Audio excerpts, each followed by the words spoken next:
வணக்கம் தோழர்களே, நான் சுந்தரவள்ளி. பழனி கோயில்ல 100 கோடி ரூபாய் சொத்து திருடப்பட்ட வழக்கு உங்களுக்கு தெரியும். வெறும் 2 கோடி ரூபாய்க்கு போலி பத்திரப்பதிவை முடிச்சு ஒரு கூட்டம் அந்த நிலத்தை அபகரிச்சு வச்சிருந்தாங்க. இதுல என்ன திடீர் திருப்பம்னா, அந்த வழக்குல கைது செய்யப்பட்ட ஒரு வழக்கறிஞர் திடீர்னு செத்து போறாரு சிறையில். ஒருத்தர் செத்து போயிட்டாரா, இன்னொருத்தர் முக்கிய குற்றவாளி. அவர் தான் சார் பதிவாளருக்கு பதிலா வந்து இங்கே பதிஞ்சு கொடுத்துட்டு போனவர், ஜஸ்டின் மணிகண்டன் சொல்லிட்டு. இந்த ஜஸ்டின் மணிகண்டன் 2 நாளா ஐசியூல இருக்காரு. என்ன நடக்குது தோழர்களே? நமக்கு நல்லா தெரியுங்க. இது ஒரு 150 ஆண்டு காலத்திற்கு முன்னாடி பழனி ஆண்டவருக்கு, பழனி கோயிலுக்கு எழுதி வைக்கப்பட்ட 1 ஏக்கரும் 40 சென்டும் கொடுத்திருக்கிறாங்க. இந்த நிலத்தோடைய இன்றைய மதிப்பு 100 கோடி ரூபாய். இந்த நிலத்தை தனியார்கள் ஆக்கிரமிச்சு பண்ணி வச்சிருந்தாங்க. இது ஃபுல் ஸ்டோரி நம்ம ஆல்ரெடி பார்த்துட்டோம், அதனால சுருக்கமா சொல்றேன். இந்த நிலத்தை தனியார்கள் ஆக்கிரமிச்சு பண்ணி வைக்கும்போது திமுக ஆட்சி காலத்துல அறநிலையத்துறை இந்த நிலத்தை கையெடுத்து போராட்டம் பண்ணி பயங்கரமான சட்ட போராட்டத்தை நடத்தி அதுல வெற்றி கண்டு இந்த நிலத்தை வந்து ஆக்கிரமிப்புல அகற்றி மக்கள் தங்கள் வண்டிகளை, வெஹிக்கிள்ஸ் எல்லாம் நிறுத்தக்கூடிய ஒரு இடமா, இலவச வண்டிகள் நிறுத்தக்கூடிய ஒரு இடமா மாத்தி இருக்கிறாங்க. இப்படியான சூழ்நிலையோட இனி இந்த இடத்தை யாரும் வாங்கவோ விற்கவோ கூடாது, இந்த இடம் கோயிலுக்கு சொந்தமான இடம் அப்படின்னு சொல்லி இந்த நிலம் குறித்த விவரங்களை எல்லாம் பத்திரப்பதிவு அலுவலகத்துக்கு கொடுத்துட்டு நோட்டீஸும் கொடுத்து வச்சிருக்கிறாங்க. யாரும் பதிய வந்தாங்கன்னா பாத்துக்கங்க, இங்கெல்லாம் இந்த நிலத்தை பதியக்கூடாதுன்னு ஏற்கனவே நோட்டீஸ் கொடுத்து வச்சாச்சு. இதுக்கு இடையில தான் இந்த விஷயம் நடக்குது. ஒரு வெள்ளத்துறை அப்படின்ற ஒருத்தரும் சேதுபதி அப்படின்ற ஒருத்தரும் வெறும் 2 கோடி ரூபாய்க்கு இந்த நிலத்தை வாங்கியிருக்கிறாங்க. கடைசியில் போய் பார்த்தா அந்த 2 பேரும் பரம ஏழைங்களா இருக்காங்க. இந்த 2 கோடி கொடுத்து வாங்குற அளவுக்கு சத்து பத்தாதவங்களா இருக்கிறாங்க. அப்ப அவங்களை இயக்குனது யாரு, அவங்க பின்னாடி நின்று 2 கோடி ரூபாய் கொடுத்தது யாருன்னு ஒரு பெரிய கேள்வி இருக்கு. அது மட்டும் இல்ல, இந்த வழக்குல இன்னொரு பெரிய ட்விஸ்ட் என்னன்னா, இந்த சார் பதிவாளர் இருக்காருல, பத்திரத்தை பதிக்கக்கூடிய சார் பதிவாளர், அவர் என்ன பண்ணிட்டாங்க, அந்த ஒரு லேடி அவங்க அன்னைக்கு லீவ் போட்டாங்க. ஈஸ்வரின் பேரு அவங்களுக்கு. அவங்க வந்து லீவ் போட்டு போயிட்டாங்க. ஏன் லீவ் போட்டாங்க, அது ஒரு கேள்வி.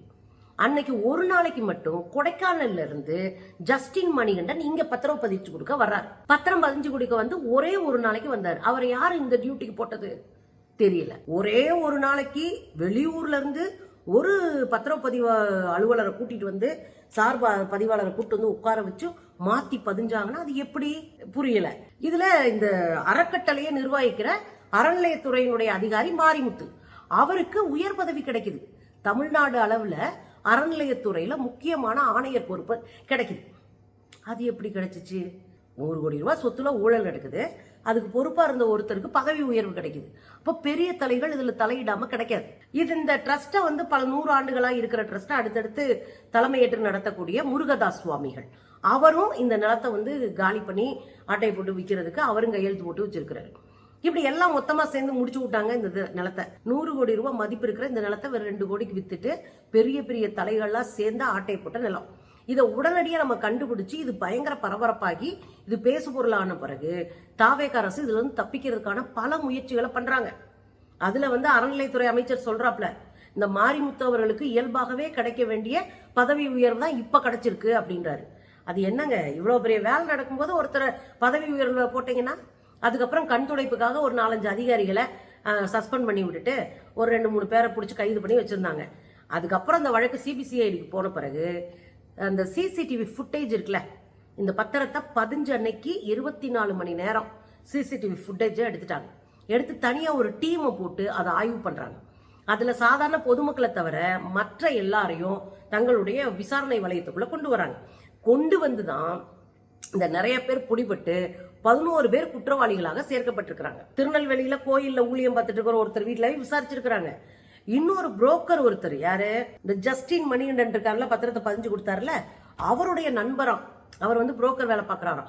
அவர் வீடு தொடங்கி ஒரு தென் தமிழ்நாடவே கலக்கி ஒரு பெரிய சோதனையை பண்ணி முடிச்சாங்க.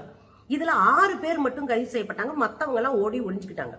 இதுக்கு இடையில தான் ஜஸ்டின் மணிகண்டன் முன்ஜாமீன் வாங்கி சிபிசிஐடி வந்து ஆஜராகிறாரு. முன்ஜாமீன் வாங்கிட்டாரு, அதனால கைது செய்ய முடியாது. சிபிசிஐடி ஆஜராகி தன்னை பத்தி எல்லாத்தையும் சொல்லிட்டு அவருடைய வீடு, அவருடைய நண்பர்கள் வீடு எல்லாமே சிபிசிஐடி வந்து தரோவா வந்து சோதனை பண்றாங்க. அதுல பல ஆவணங்கள் கிடைக்குது. அதெல்லாம் எடுத்துட்டு வந்த பிறகு இவர் தலைமறைவாயிராது. அப்ப இந்த 6 பேர் கைதோட மத்த எல்லாரும் வெளியே இருக்கிறாங்க. நெருக்கி 5 பேர் வெளியே இருக்கிறாங்க.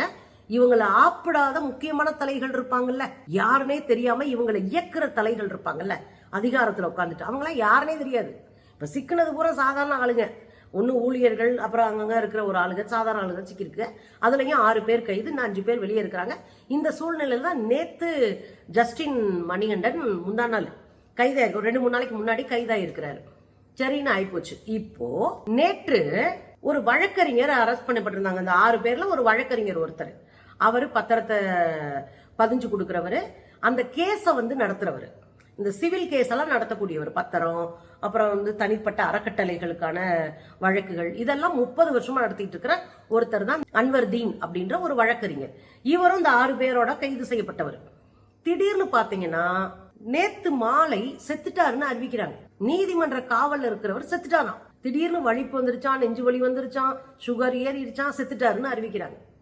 அவங்க குடும்பத்தினர் என்ன சொல்றாங்கன்னா, எங்களுக்கே லேட்டா தாங்க தகவல் சொன்னாங்க, அவர் உடம்பு முடியாம இருக்காங்க, ஆஸ்பத்திரியில சேர்த்துட்டோம், காலையிலே சேர்த்துட்டோம்னு சொல்றாங்க.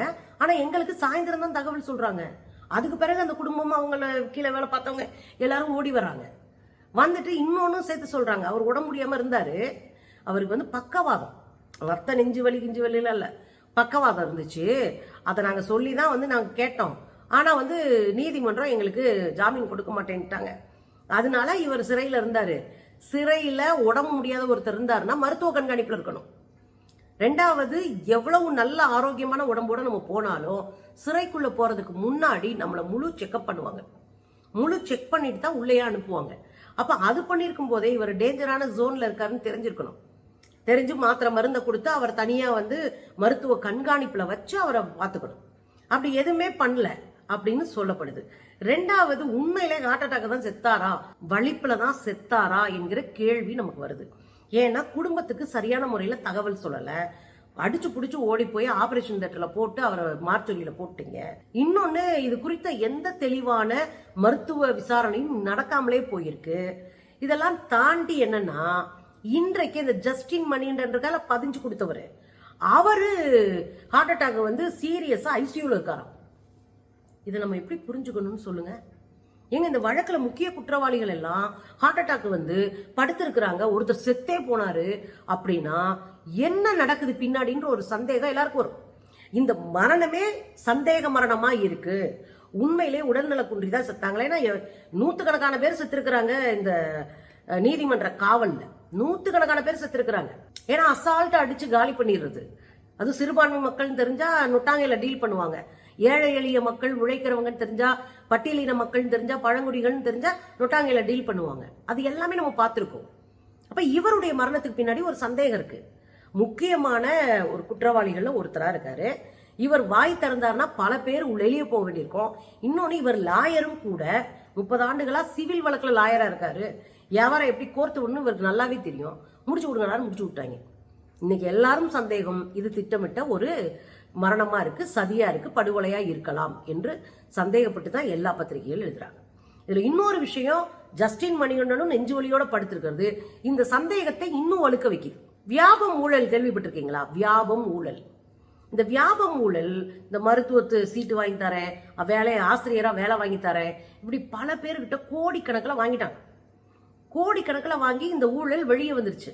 பாஜக செய்த மிகப்பெரிய ஊழல்ல வியாபம் ஊழல் முக்கியமானது. வெளியே பயங்கர பரபரப்பா இந்தியா முழுதும் பேசப்படுது. ஒரு 5 ஆண்டுகளுக்கு முன்பு நீங்க போட்டு படிங்க, அதிர்ச்சியா இருக்கும், சினிமா பாக்குற மாதிரி இருக்கும். அதுல 57 பேர் அந்த வழக்கோடு தொடர்புடைய சாட்சிகளா இருக்கக்கூடியவங்க, அந்த வழக்குல குற்றவாளிகளா இருக்கக்கூடியவங்க 57 பேர் அடுத்தடுத்து செத்து போனாங்க.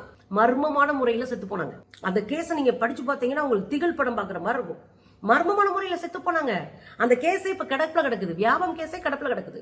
அப்படியான ஒரு சூழ்நிலையை நம்ம பாக்குறோம். ஏன்னா பாஜகவை காப்பி அடிச்சுதான் எல்லா அரசியல் தந்திரங்களையும் பண்ணுது தாவேகா.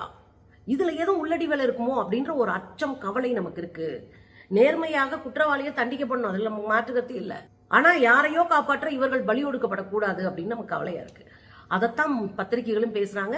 நேற்று இந்து முன்னணி பாஜக எப்படா அறநிலைத்துறையில இருந்து கோயில புடுங்கன்னு காத்துட்டு இருக்கிற கும்பல் கதறி போராட்டம் நடத்திட்டு இந்த சாவு திட்டமிட்ட சாவு, இந்த சாவுக்கு பின்னாடி பெரிய தலைகள் இருக்காங்க, அவங்க யாருன்னு தெரியணும் அப்படின்னு இந்து முன்னணி பயங்கரமா அறிக்கை கொடுத்து இது கொடுத்து அது கொடுத்து பேசிட்டு இருக்காங்க. நம்ம இந்து முன்னணி மூலையில யோசிக்க மாட்டோம், நம்ம மக்கள் இடத்துல நின்று யோசிப்போம். குற்றவாளியாவே இருந்தாலும் சாதாரண 4 பேரும் செத்து போறான், பெரிய தலைகள் மாட்டிக்காம முழிச்சு தப்பிச்சுக்கிறதுங்க. இதோட இன்னும் 5 பேரு இன்னும் அரெஸ்ட் பண்ணவே இல்லை சிபிசிஐடி போலீஸ். சாதாரண போலீஸை விட சிபிசிஐடி பயங்கரமா இருக்குன்னு சொல்றாங்க. ஆனா 5 பேர் அரெஸ்ட் பண்ணவே பண்ணல. இந்த சூழ்நிலை இருக்கிறவங்களும் ஒவ்வொருத்தரா செத்துக்கிட்டு இருக்காங்க. பார்க்கவே பயங்கரமா இருக்கு. இந்த வழக்கு எந்த திசை நோக்கி போகும்னு தெரியல. அச்சம் தரக்கூடிய சூழலை இந்த வழக்கு போயிட்டு இருக்கு. இன்னும் என்னென்ன நடக்குமோ தெரியல.